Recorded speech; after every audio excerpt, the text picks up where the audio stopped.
Newly released video captures the moment a man was shot and killed by police in Charlotte, North Carolina, an incident which sparked violent protests. We want to warn you, this video is disturbing. He doesn't have a gun. He has a TBI. He's not going to do anything to you guys. He just took his medicine. Drop the gun.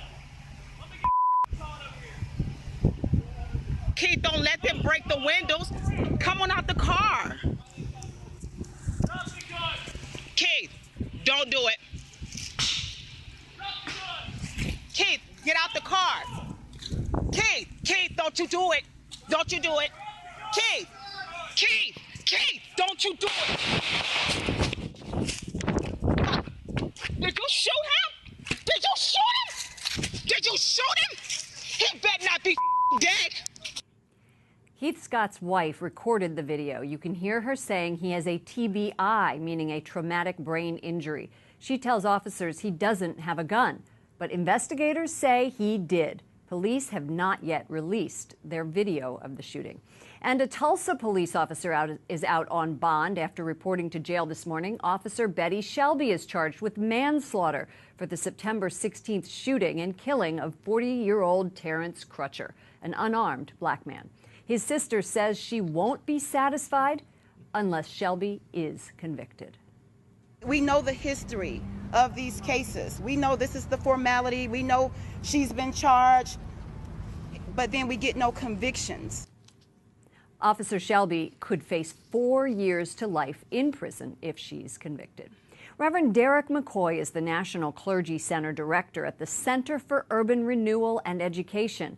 Welcome to the program, Reverend. Thank you for having me. You and I watched this video we just showed to our viewers. What was going through your mind as you were hearing her voice and watching the shaky, grainy video? Well, there's no way you can understand that this is a disturbing video.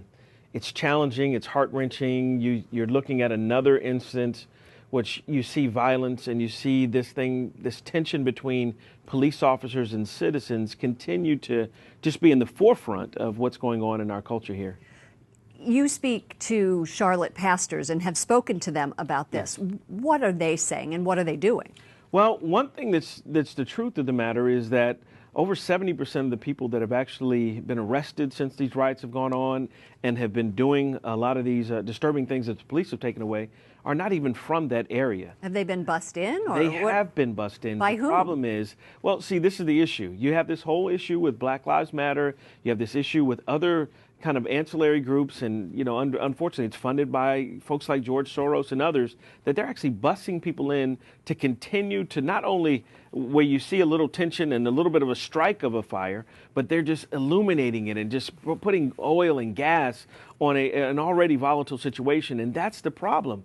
You can't, when you have to begin to look at what's going on in a community and solve it in that community, it's very difficult when you're bussing people in just to bring disturbance. Does this bring you back to the civil rights era at all? Boy, I tell you something. I think we're missing a big piece here in the civil rights era. If we looked at how Martin Luther King did, and they put together the things they actually had to sign to do non-violence protests, it's a whole different dramatic story.